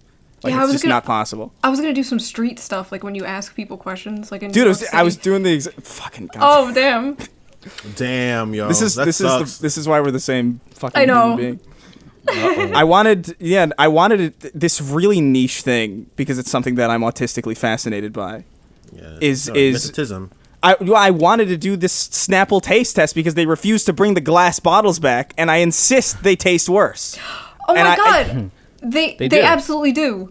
No, they objectively definitely do. do. Everybody would agree, They definitely but do. every response on Snapple's account is just like, you can still get RT in like 12 packs. And what do? I order 12 packs from like Amazon and they come in plastic. And it's like, you're lying. Serious? So I just wanted to make this like ridiculous thing where I just went out on the street and got random people's impressions of like, oh, what can you tell the difference between this? And Chris, do you think they're gonna trust you? Just like, hey, drink this. that's the thing. Initially, before the pandemic, I would have had like a bit of a meetup True. to do it and like have some people like who were there specifically for it, and then like maybe drag in some people who were just on the street who were just like curious about what the hubbub was. But no one's gonna drink a strange man's tea in the middle of a fucking Do it still, pandemic. man. You should No, still do it. I'm Go not to gonna fucking do it. Florida. Go to Florida. They doing all sorts of fuck shit there. Somebody will drink your fucking tea, man. You want me? To, Yeah, all right. that's true. You want me to go to Florida and then come back here? I mean, if I die, I die, bro. Like I've checked out years ago. When I was like 16, I stopped caring. So like, if you're down, I'm down, bro. I'll go with you. Fuck it. Dude, I was also doing stand up. I did stand up 3 times and then fucking. You did stand up? I did stand up 3 times. Was it good? Did you? The first time I did really good, but it was like I'm sure it was a fluke because like the last guy who was out before me was really tall, so his mic was adjusted for really tall, so I had like this great like kind of I had to like fumble with the mic a little bit, That's but awesome. I played it and it kind of worked. The second time was really bad. Like traumatically bad. Like I went home and I drank a lot. That's like And my then- nightmare. But then the third time was kind of like okay, and then I couldn't do it anymore because like there's no fucking bars aren't open and clubs aren't open. It was so much fun though. Yeah. It's so cool to do that. And then like even when it was like traumatic and like I was bombing and I genuinely wanted to fucking seppuku That's an on experience. stage. It was exciting, I think. And now just all that shit is just off the table. I just have to sit. That's interesting. If I get sucks. booed, I I'd mean, start barking. eventually. At people. I would start fucking barking. Like, don't you fucking boo me? I'll crush off. I'll hurt everybody here. And then they'll probably drag me out. That's how you end up on Twitter being called like a Karen or something. Yep. Nah, bro, don't boo me. Just stay quiet if it's bad. Just be respectful, at least. No, I think you would do pretty well if you wanted to, and I'm totally with you. Chris, because I was the same thing. Like I was writing, and it's interesting. Once things at some point, when they get back to normal, there's gonna be a pretty major vacuum with everybody, all the LA comics fucking off. for whatever reason, Joe, whatever his reasons were, and then some of them that have just gotten canceled because all these sexual misconduct and shit. Yeah. So a lot of the biggest LA comics, they're leaving, and I was like, oh shit. I've been wanting to get into this scene, and I have much more of a reason to do it now because yeah, no, totally. Yeah, so that's something that definitely has piqued my interest, but it just sucks that you have no trajectory because you don't know when things are gonna be fucking normal. Stand up is a very specific skill. It's totally different. It's totally different from video. It's like it's wild. It's scary. It really is. It's terrifying. even different in person because like I can make people laugh in person. Like that's not hard for me to do. But I feel like stand up is like an ability to control the room in a way that I've just never been able to experience. It's kind of wild to me. It's like a formula. You gotta like know exactly how to like word your jokes and like set up the punchline and everything like that. But it's a mess though because like the second you stumble. Mm-hmm. You're fucked. Like it's over. Like I remember I did something that just like didn't land at all, and I just like immediately was just like I should just leave. I really should just leave. Just turn around and leave. I really did think about just turning around and walking away.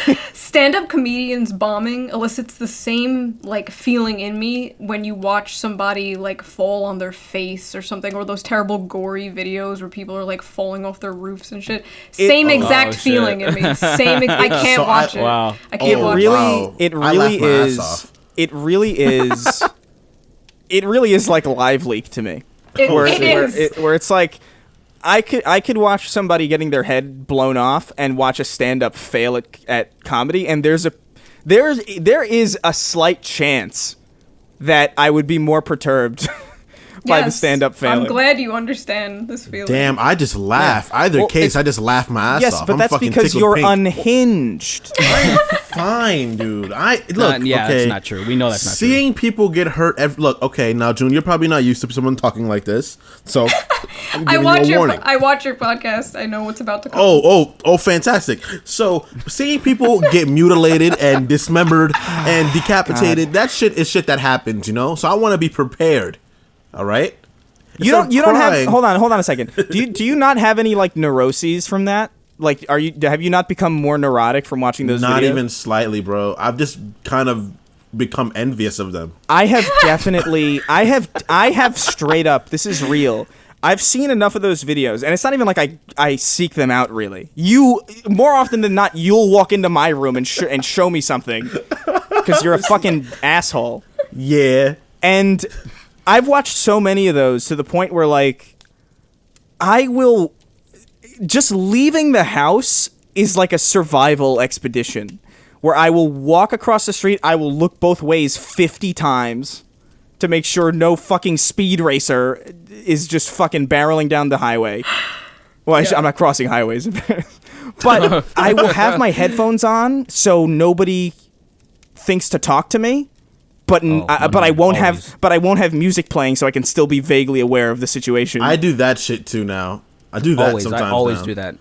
But it's weird for me. Always. It gives me this level of peace where it's just like that's all it takes, and then you're just out the fucking game. Like, you might as well cherish it or just kind of just fuck off and go run into a train or some shit. You know. I will say one of the things that's pretty good about the pandemic is that very few people approach me in the street trying to sell me shit now. Lucky you. I mean, nobody approaches anybody because everybody's got a mask on. I live in South Central. Those rules don't apply to the people over here. That sucks. They approach you. They still touch your windows. They do. It's kind of ridiculous how invasive these people are, and they get so fucking angry. Not all of them, but a lot of them get so angry when you don't give them money. And I'm like, how are you fucking angry at me? I'm like, that's not an emotion you should elicit when someone's not being charitable. It's fucking crazy. People still approach me, and I'm like, what the fuck do I have to do to be left alone? I thought I was scary to the masses. But why? Apparently, because I'm large, and I assume I'm intimidating, and I'm loud, and I have like kind of a bellowy voice, and everybody's like, oh, hey, how's it going? I'm like, why are you talking right now? I just want to be left alone. You're not a very intimidating person. At first look, I'm a little intimidating, but then people see me and they're like, he's probably nice. I'm like, why? I don't think. June, your face isn't threatening, bro. Your face isn't threatening. June, would you if you saw Sweeney in the street, would your first instinct be this is an intimidating person? Sweeney is like a big teddy bear. So. I'm not like a big teddy bear. That's how you come off, man. That's how I am a weapon of pure death. Pure. Okay. I know you feel that way, but it's shut up. Like you have to shut up. You're talking like I'm a little kid. Shut up. I know you feel like that, big guy, but guess what? You just don't pull off those vibes. I mean, there's fucking like okay, so I mentioned before, I think, that there's a couple of white dudes over here in the hood that are homeless, and I'm terrified of them because you have to imagine how dangerous these dudes are to be so comfortable being here, because it's like it's barely any of that shit, and then some of them I'm like, dude, yo, like that dude, don't fucking get any, don't get within 10 feet of this motherfucker because he's gonna attack 10? you. And yes, because sure enough, I was looking for an H&R Block because I wanted to talk to them. I couldn't find it in the area, and then right next there was a 7-Eleven. And right in front of the 7-Eleven, there was this homeless white dude, shirtless of course, attacking people. Fantastic. like with a weapon? No, it was just his hands, his fucking bare fucking. And I was like, oh my god, like why is it? This is so weird because I've lived in so many different places, and I've seen a lot of like homelessness, but in this area specifically in South Central LA, if you see a homeless white dude, stay away.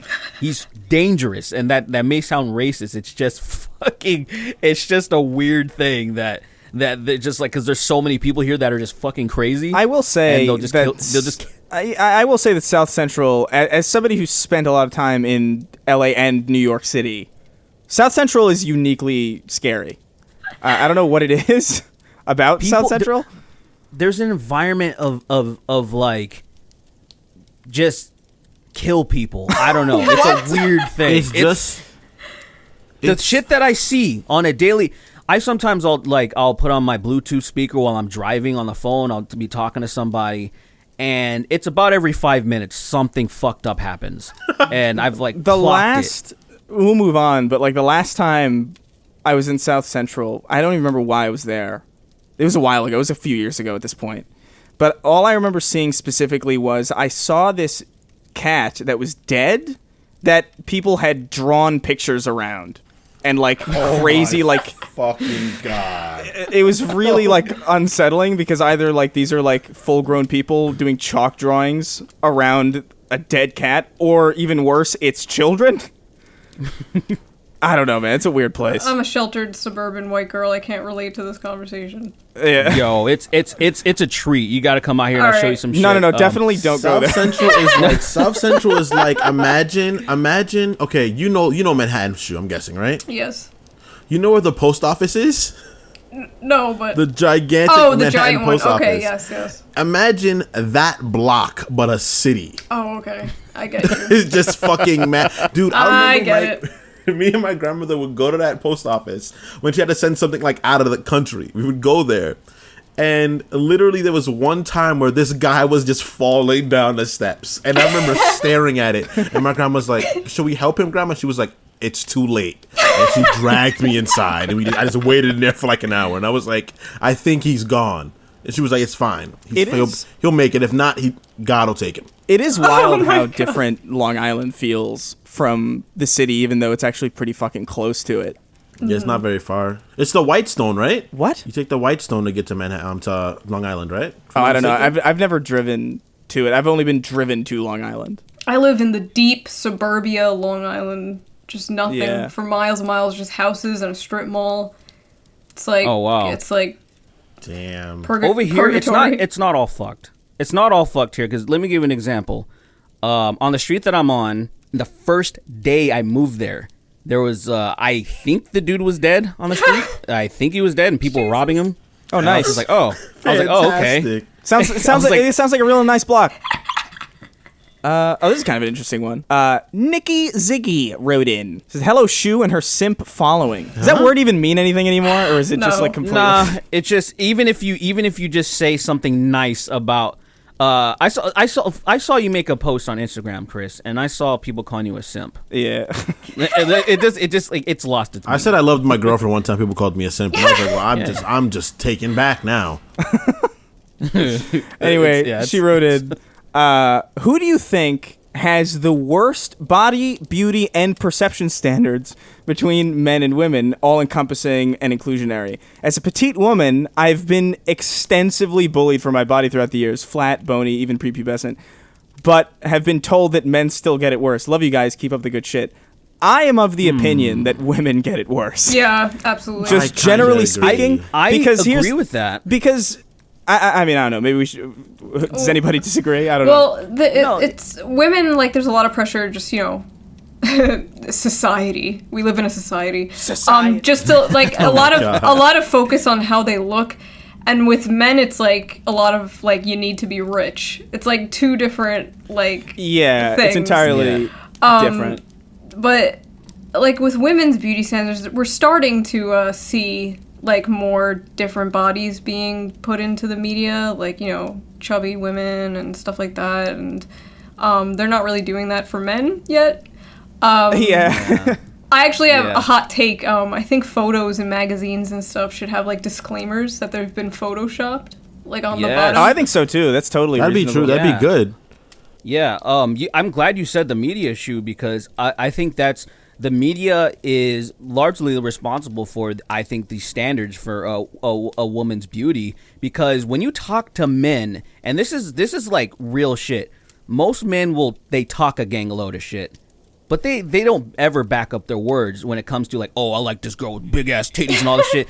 If a fucking flat chested woman comes up, she's cute and says like, oh, like I'm interested in you, can you go on a date? They'd be like, fuck yeah, fuck yes, absolutely. People trip. It's like it's bullshit. It's total bullshit. Like that whole like, oh, I need my girl to look like this. I need her hips to be fucking as wide as a bus. And all that bullshit. That's scary. And everybody has an e-bussy.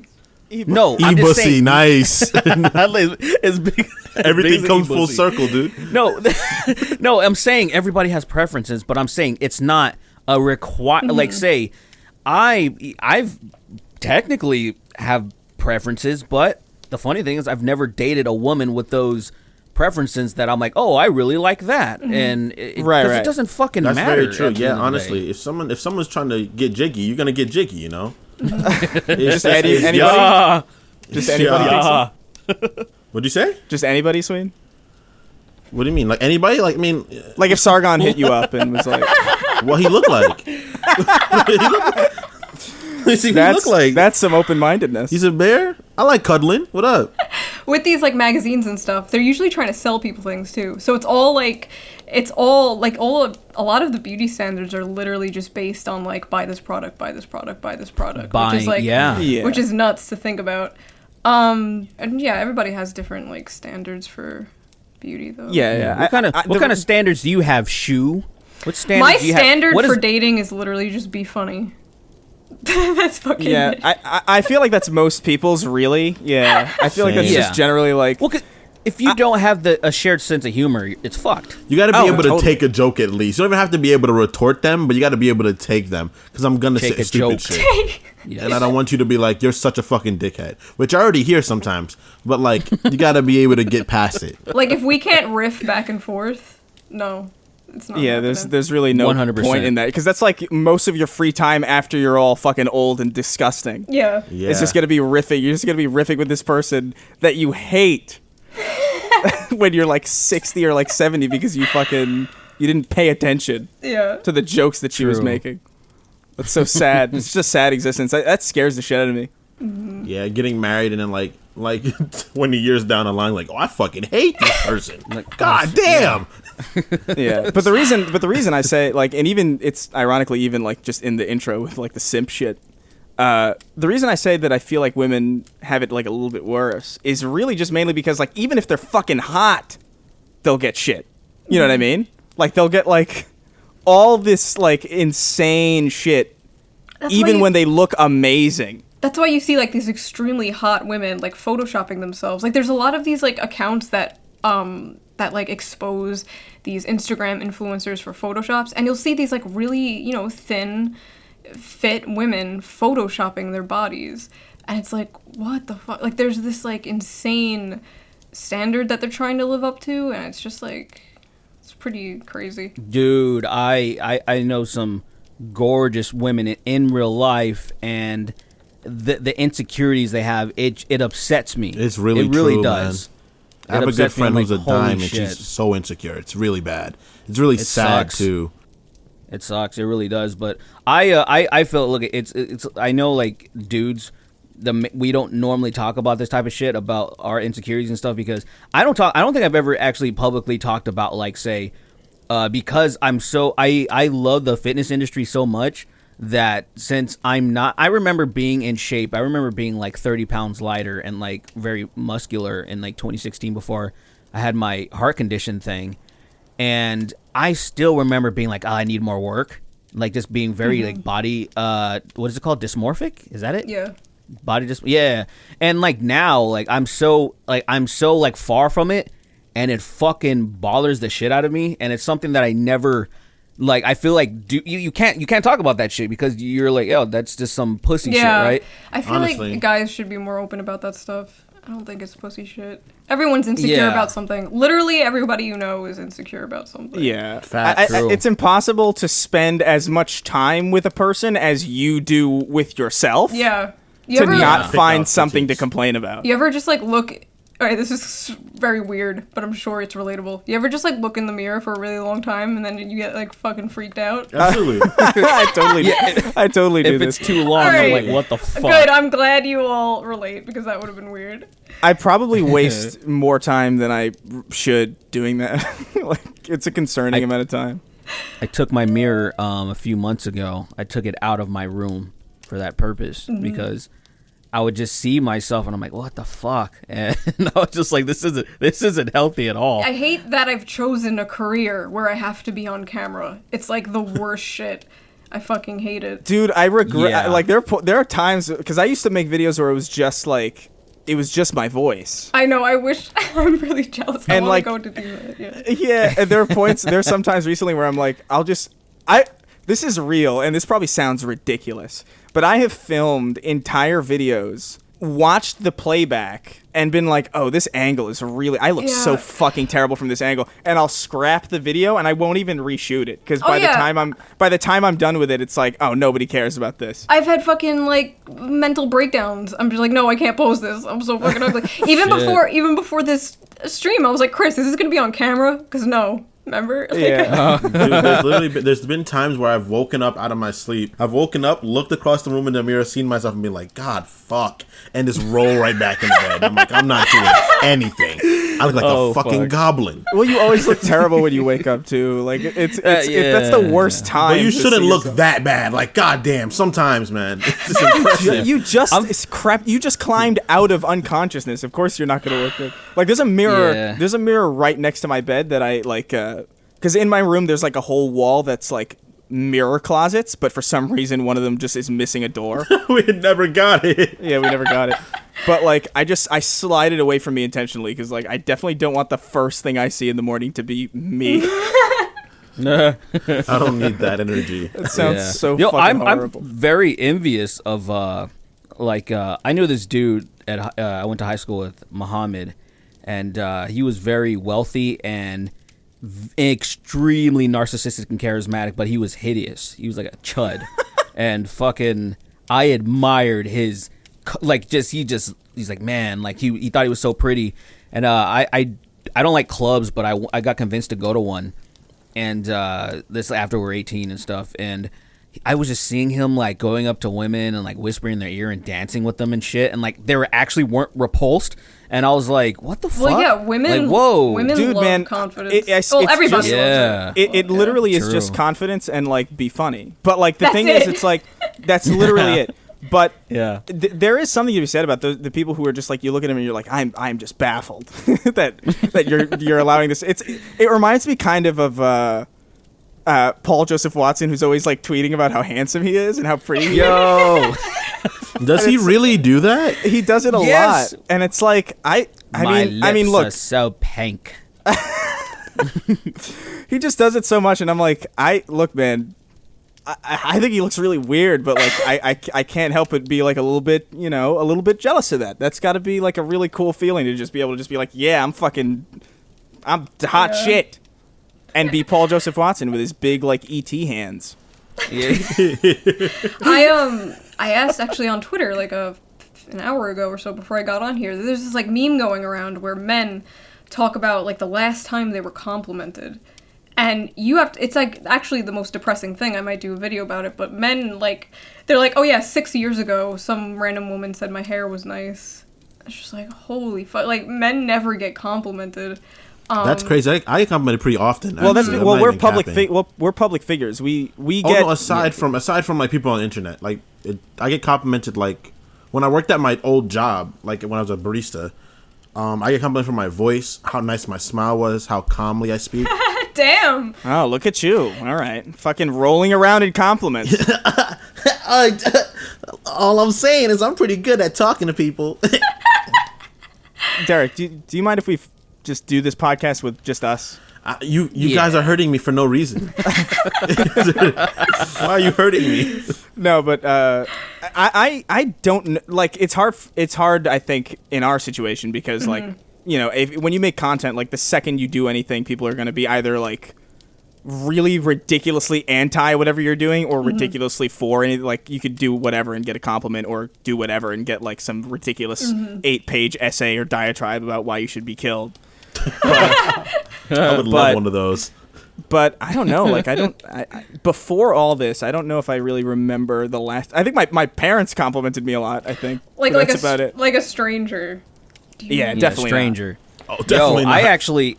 So I have, obviously women experience much more sexual harassment and catcalling, wolf whistling, all that bullshit. Yeah. But I also, and it's just because in my genetics, I would say a gift and a curse. I have massive thighs, even when I was skinny. Yeah, you and do. like a big ass. And the thing is, Yeah. so a lot of times, like sometimes I would go to the mall. Shut the fuck up, dude. Sometimes I would go to the mall by myself. Caked up on a Tuesday. Yo, I would go to the mall by myself or something. I gotta pick up some shoes real quick and I'm gonna leave. And there's a group of girls are like saying some shit to me, and like I've gotten my ass pinched multiple times. And one of the last times I was out with my homies, just like I think 2019, some girl was driving with her fucking friends and she said some obscene shit, and I'm like, what the fuck? Like, what is this? I'm like, it's so weird that it's weird to be on the opposite end of that shit. It's definitely. I actually had when I worked at Sears, and I had this 40-year-old something female supervisor who like groped me once, and I remember being like, oh, wow. I don't. That's not funny. I'm sorry. That's not funny, dude. It was really weird. That's not funny. It is. At the time, I was just like, be. what? This is Sears. Like, what the fuck? Like, I wasn't even like traumatized or like really shaken up about it. I was Sears. I was just like, why of all places for this to happen, it's Sears? Are you fucking for real? I want to laugh so bad, but I'm not gonna let myself. It's not. I was more confused than anything. Oh man. Yeah. But yeah, generally, men getting complimented. It's not a thing. It's not a societal thing. It's not. You're just supposed to make that bread. I think men get complimented, but it's less appearance based. It's not about their appearance. That's what I meant. That's what I meant. It's like I like your shirt. I like your shoes. boys have compliment you all the time. Like my homies, they compliment me all the time. Like when you're playing video games, like, yo, bro, you're a real smart dude, King. Like your bros compliment you. That's what you're supposed to do. That's different. It's more of a stranger thing though. Like we're saying, what are they? Yeah. So for parents, for sure. I was like a hideous teenager and kid. Like, so that's everyone, June. Yeah, that's everybody. Just fucking grotesque.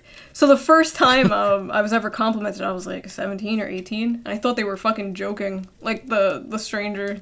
I was just like, oh, okay. Oh, wow. That's weird.